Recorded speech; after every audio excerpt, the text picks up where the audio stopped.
Olá, meus amigos, minhas amigas.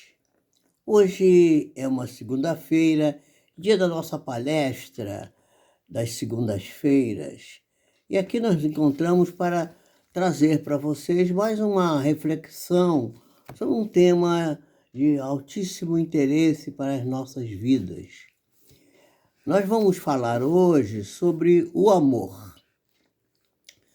O amor tem sido muito banalizado e as pessoas têm confundido a palavra amor, que é um sentimento tão importante, até que tem sido tratado em obras clássicas, como, por exemplo, nós vamos ver que lá no livro da Lavra do grande filósofo que foi discípulo de Sócrates, não é? Vai tratar das ideias socráticas, o livro O Banquete. Esse livro vai tratar exatamente desse tema, quando Sócrates e outros filósofos, homens inteligentes, inclusive um que era um grande político da época, Alcebiades, ali se encontravam para apresentarem suas ideias sobre o que seria de fato o amor. E eles vão saudar naquela reunião fantástica, traduzida nesse livro, O Banquete, é, de uma espécie de homenagem, né? De oração aos deuses, porque nós estamos falando aí de 400 anos antes de Cristo, na Grécia, e ali eles tinham a crença nos deuses. E o deus do amor, na Grécia da mitologia grega, era Eros. E eles vão então saudar a Eros. Mas o amor ali é tratado não só de forma, vamos dizer assim, ética, de forma elevada, espiritual, mas também, né, sobre o seu aspecto material, vamos dizer assim, humano, em que a ideia é a do amor sexual, não é? Bom, essa parte, o amor considerado sexual, é como tem sido visto hoje em dia pelas criaturas em geral, em virtude do rebaixamento das paixões, das ideias mais elevadas que ficaram assim como que rebaixadas pela, in- pela, in- pela, pela falta de cultura, pela falta de conhecimento. E então essa tem sido a ideia. Mas não é desse amor que nós queremos falar. Nós queremos falar do amor no sentido pleno da sua palavra. E nós vamos começar trazendo alguns conceitos referentes à questão trazida pela grande benfeitora espiritual, guia espiritual do nosso irmão Divaldo Pereira Franco, que, segundo referências recentes, já se encontra encarnada. A Joana de Ângeles, num livrinho chamado Amar e Viver, vai falar sobre a companhia do amor. E a companhia do amor é uma questão muito interessante, porque estamos hoje vivendo exatamente a dificuldade de não termos companhias, estamos isolados pela própria questão sanitária da pandemia que assola o mundo inteiro. Então, a Joana de Anjos vai dizer sobre o amor que somente vive acompanhado, realmente acompanhado, aquele que ama. Ela vai mostrar que não é importante ser amado, mas que o importante é amar. E vai dizer que o amor, a semelhança do conhecimento, é um tesouro que mais tem, né? Quanto mais se reparte. Então, quanto a gente tem um tesouro, se a gente mais reparte o tesouro, mais pessoas são abençoadas pela repartição do tesouro e o tesouro se torna maior. Assim também é o amor vai sendo repartido e vai se tornando cada vez maior. E ninguém fica em carência, ninguém fica isolado, né? Quando ama, e também quando ensina, porque o conhecimento também vai aumentando à medida que a pessoa vai distribuindo. Eu costumo dizer que aquilo que a gente, quanto mais dá, mais tem, é o que está aqui, né? No peito, assim, eu bato aqui no peito, assim, então assim, é o amor, e aquilo que está aqui na cabeça, né? O conhecimento. Então, o conhecimento, quanto mais você dá, mais você tem. O amor, quanto mais você dá, mais você tem. Então, essa é uma lição que eu aprendi com a Joana de Ângeles, essa benfeitora espiritual maravilhosa que tanto tem nos ensinado. Então, o amor é igual a um espelho que reflete aquele que ama e ao infinito reflete todas as expressões da vida pujante, né? Não obstante, as experiências do amor são solidárias, quer dizer, não obstante, a experiência do amor é solidária, ou seja, amar é uma atitude solidária e sendo solidária, às vezes também é solitária, porque não é importante ser amado, como já falei antes, o importante é amar. Então, a solidariedade é uma expressão do amor, né? E por isso que, ao expandir-se, né, o amor primeiro felicita aquele que o irradia, como a luz. A luz, primeiro, você acende uma luz e o primeiro que é iluminado pela luz é aquele que a acende. Portanto, sem que este tenha a pretensão de buscar retorno naquilo que dá. Isso acontece naturalmente. Na área do amor, quando em todos os campos da ação nobre da vida, é necessário primeiro dar, a fim de poder receber. Ninguém pode, por exemplo, colher alguma fruta se não plantou a árvore. Como é que vai colher uma maçã se não plantou uma macieira? Como vai colher uma tangerina se não plantou uma tangerineira? Como é que vai colher uma laranja se não plantou uma laranjeira? É preciso primeiro plantar, é preciso primeiro dar, preciso primeiro lançar a semente na terra, deixar a plantinha crescer, fazer com que ela seja regada, cuidada, iluminada pelo sol, para que depois, num determinado momento, ela venha a frutificar e aí a gente possa colher aquela frutinha que foi plantada. Portanto, o amor é, por consequência, né, o mais precioso investimento até hoje conhecido. Não há nenhum investimento mais fantástico do que o amor.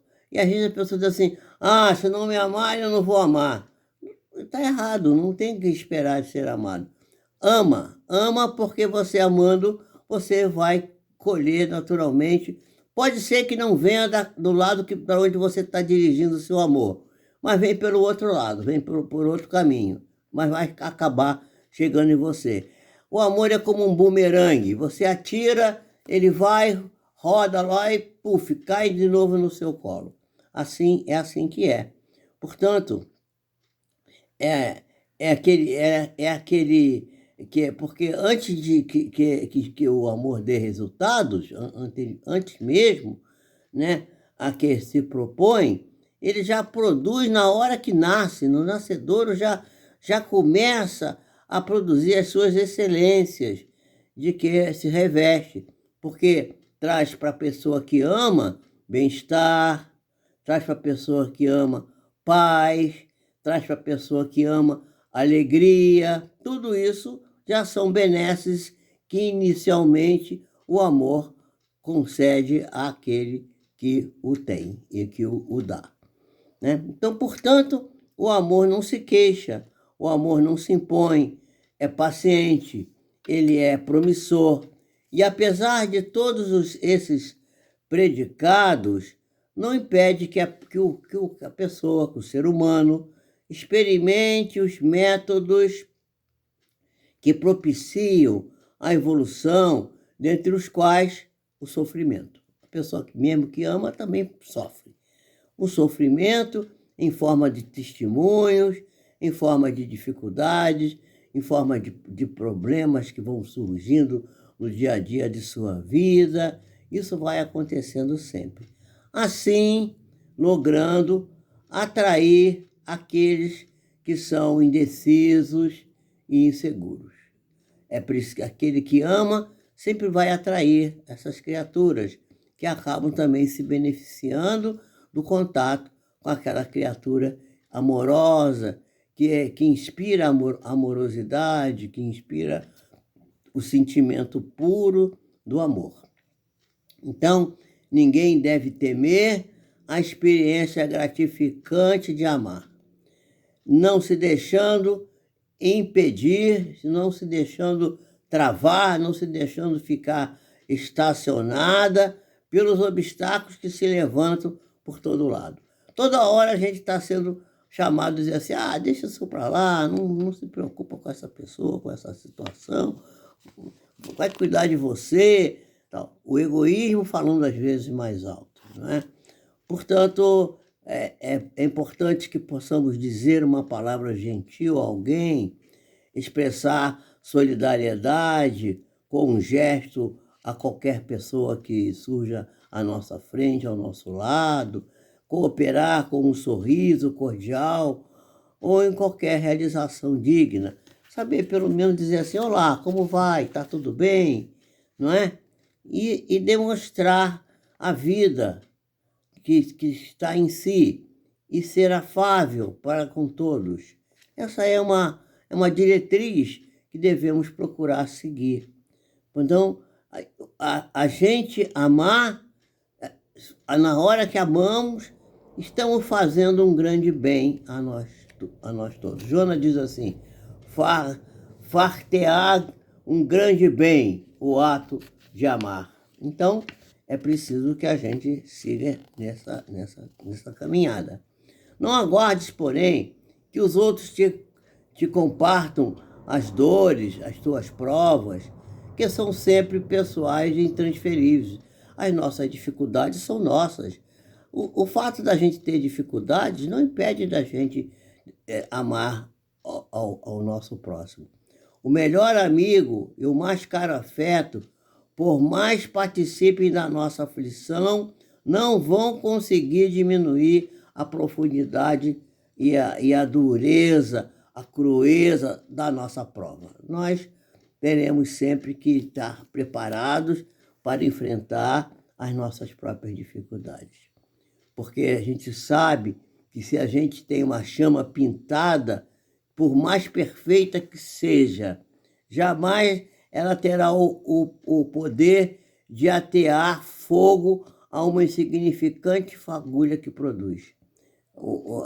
Porque a gente não pode, a gente tem que conviver com as coisas reais e não com as coisas que não são reais. Essa é a ideia que nós devemos trabalhar sempre. Porque a bala que vitimou o Gandhi, a bala que vitimou ao Martin Luther King, a bala que vitimou o presidente John Fitzgerald Kennedy, né? Alcançou a todos eles, apesar da multidão que estava cercando em volta. Aquilo era uma coisa determinada para aquela pessoa, ela precisava passar por aquilo. E o veneno que o Sócrates, que nós falamos no começo aqui, falando do livro O Banquete, o veneno que ele sorveu, a cicuta que ele tomou, que lhe foi dada, iria matar qualquer um. Todavia, ele teve que tomar sozinho. Os estigmas que Francisco de Assis apresentou, que representavam as chagas de Jesus, provocavam comoção em todas as criaturas. Todo mundo tinha pena do pobrezinho, do nosso povarelo. mas ele sofria em solidão aquelas dores, daquelas lesões que lhe apareceram ao final de sua vida. E o processo, meus amigos, de ascensão libertadora de nossas vidas é pessoal e intransferível. Há aqueles que carregam cruzes invisíveis, cercados de amigos, mas solitários na sua dor. Portanto, meus irmãos, amemos. Ama desse modo a fim de que te faças solidário com os corações solitários. Porque quem é solidário nunca fica solitário. E esses solitários que avançam no rumo da felicidade, por enquanto sofridos e amorosos, ou carentes e necessitados. Sejamos nós aqueles que devemos oferecer a estes o nosso carinho, o nosso amor. Sejamos nós aquele que ama sem esperar nada, felicitado nós próprios, pelo próprio amor, que em nós se irradia abençoado.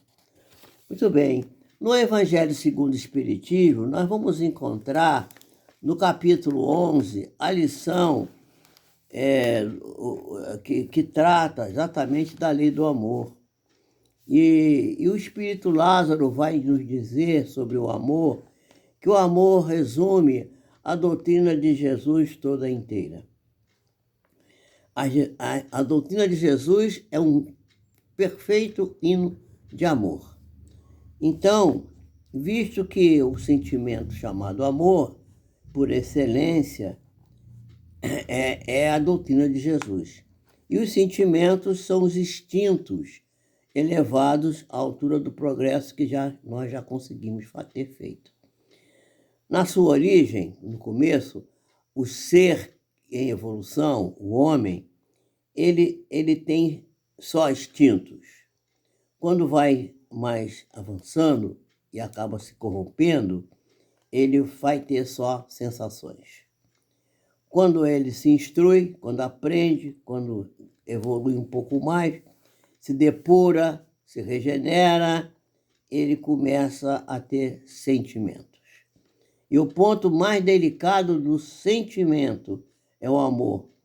Não o amor, como nós já falamos aqui, no sentido vulgar do termo, mas esse sol que ilumina e condensa a cada um de nós internamente e reúne no seu ardente foco desse sol maravilhoso todas as aspirações e todas as revelações sobre-humanas.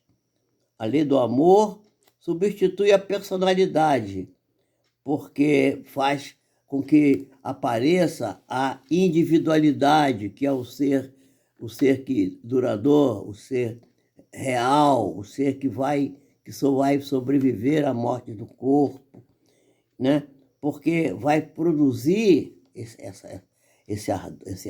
foco, vai nos conduzir à fusão dos seres, extinguindo até mesmo as misérias sociais, porque quando realmente amarmos, as misérias sociais estarão totalmente extintas. E ditoso será aquele que, ultrapassando a sua condição humana, ama com amplo amor os seus irmãos em sofrimento, como já foi dito antes. Ditoso aquele que ama, pois não conhece a miséria da alma, nem a miséria do corpo. Tem os ligeiros pés e vive como que transportado fora de si mesmo. Porque quando Jesus pronunciou a palavra divina, amor, os povos ficaram sobressaltados. E os mártires, embriagados de esperança, foram para o circo cantando. O Espiritismo, a seu turno, veio trazer uma outra palavra, uma palavra tão importante quanto essa, que é o amor. Essa palavra é uma palavra ligada plenamente com o amor de Deus para todos nós. Essa palavra do alfabeto divino na qual devemos estar atentos, pois que ela ergue a lápide dos túmulos que estão vazios. Nos túmulos não há nada, não há ninguém lá, ninguém fica no túmulo. Essa palavra é a reencarnação. E a reencarnação faz com que nós possamos triunfar da morte e revela às criaturas como nós, que já agora deslumbradas por esses ensinamentos, nos tornamos, praticamente nos apoderamos, nos apropriamos do nosso patrimônio intelectual, que é muito largo, que é de outras encarnações. Já não é mais ao suplício que essa questão nos conduz.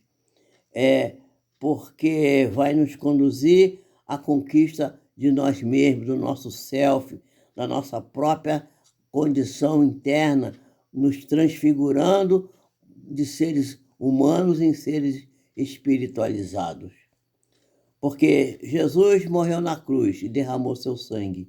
E o sangue resgatou o espírito, mas o espírito hoje precisa resgatar o homem da matéria. Precisamos nos libertar das ideias materialistas e buscar as ideias da espiritualidade que há de nos elevar. O espírito Lázaro vai dizer assim: eu disse que nos começos nós só tínhamos instintos, e mais próximo, portanto, ainda se acha do ponto de partida do que da meta, aquela pessoa em quem predominam ainda os instintos. E a fim de avançar para a meta, a criatura tem que dar um upgrade nos instintos, fazer com que eles avancem, com que sejam disciplinados, que sejam educados, para que a gente possa conquistar o sentimento cujo o ápice é o amor. Né? Então, é preciso que nós sufoquemos os germes latentes da matéria, porque os instintos não podem ser destruídos, porque eles são os germes, assim como as sementes do carvalho, aquela bolota pequenininha, vai produzir a grande árvore. Portanto, o instinto é a semente que vai produzir o sentimento que nós chamamos de amor. E os seres menos adiantados são aqueles que, emergindo pouco a pouco das suas crisálidas, se conservam escravizados ainda aos instintos. O espírito precisa ser cultivado como se cultiva um campo, como se molda a terra, como se revolve a terra para colocar a semente. Que semente? A semente da espiritualidade. E toda a riqueza futura, diz o espírito Lázaro, depende do trabalho atual, do esforço que podemos fazer na atualidade, que vai nos proporcionar muito mais do que bens terrenos, vai nos levar à elevação gloriosa. E será então que, compreendendo a lei do amor na sua integralidade, na sua completa ideia profunda, espiritual, que é um sentimento que liga todos os seres, nós teremos buscado nela os suavíssimos deleites, os suavíssimos prelúdios das alegrias que vêm do céu, das alegrias celestes. Essa é a lição que a gente que a gente trouxe hoje para falar do amor. O amor é a síntese perfeita da vida. Tão importante é que o apóstolo João, o evangelista, vai definir Deus, o Senhor, como amor. Deus é amor. Nós estamos em Deus e Deus está em nós. E nele nós nos movemos e nele nós estamos. Estamos em Deus e nele nos movemos. Se nós prestarmos atenção em nós próprios, viajarmos um pouco para dentro de nós, fizermos uma análise bem criteriosa do nosso íntimo e olharmos para fora, procurando estabelecer uma relação entre o que está dentro de nós e o que está fora, e olhar para a natureza, ver a criação do Pai Celestial, nós vamos ver que tudo é construído numa canção absolutamente plena de amor, que é dedicada principalmente ao homem. Não só ao homem, a natureza como um todo, mas a grande lição da vida é o serviço, é servir. Porque a água nos serve, a fonte, o rio, o ar, a própria chuva, tudo serve, tudo vai nos dando condições. As árvores, os pássaros, todos nos servem. Nós temos o nosso corpo com 50 trilhões de células, mas quantas bactérias, quantas figurinhas pequeninas, mais numerosas do que as células do nosso corpo, são nossos companheiros cotidianos, nos ajudando a manter a nossa saúde perfeita, a flora intestinal, os 45 estafilococos que temos espalhados na nossa pele, que nos protegem, que nos dão vitalidade, força à nossa pele, e a flora que temos na boca, na nossa garganta, a nossa própria estrutura interna é toda recheada de pequenos seres vivos que são nossos irmãos, nossos colaboradores. Tudo isso são expressões do amor. E eu queria terminar dando o exemplo que eu dou sempre. Um dos maiores exemplos do amor de Deus é a chuva. Quando chove, limpa a natureza. Quando chove, chove sobre todos. Pobres, ricos, baixos, altos, pretos, brancos, latinos, americanos, africanos. Chove para todo mundo. A chuva é igual para todo mundo. Portanto, é a verdadeira caridade, o verdadeiro amor. Porque a caridade é o amor em movimento. Mas também o exemplo que eu gosto de dar é o exemplo do sal. Porque o sal é o cloreto de sódio. O cloro tem afinidade pelo sódio. Eles se encontram por afinidade e se reunindo, provocam a produção do sal. O sal é uma substância que aparece, que nós podemos ver um monte de sal, por exemplo, numa salina. Mas o sal, enquanto ele não desaparece, quando ele é, por exemplo, colocado na comida que vamos saborear, não é? Ele não faz efeito nenhum. Lá dentro do saleiro, o sal não faz efeito nenhum. Mas quando nós colocamos o sal na nossa comida e que dá o sabor à nossa comida, nós sentimos a presença dele. Portanto, para que ele se manifeste plenamente no seu ato de amor, de se juntar o cloro com o sódio, porque isso também é um ato de afinidade, de amor, de solidariedade, e um ato de amor para conservar a nossa vida. E no passado, quando não havia geladeira, era com sal que se conservavam os alimentos, né? Todos nós sabemos disso.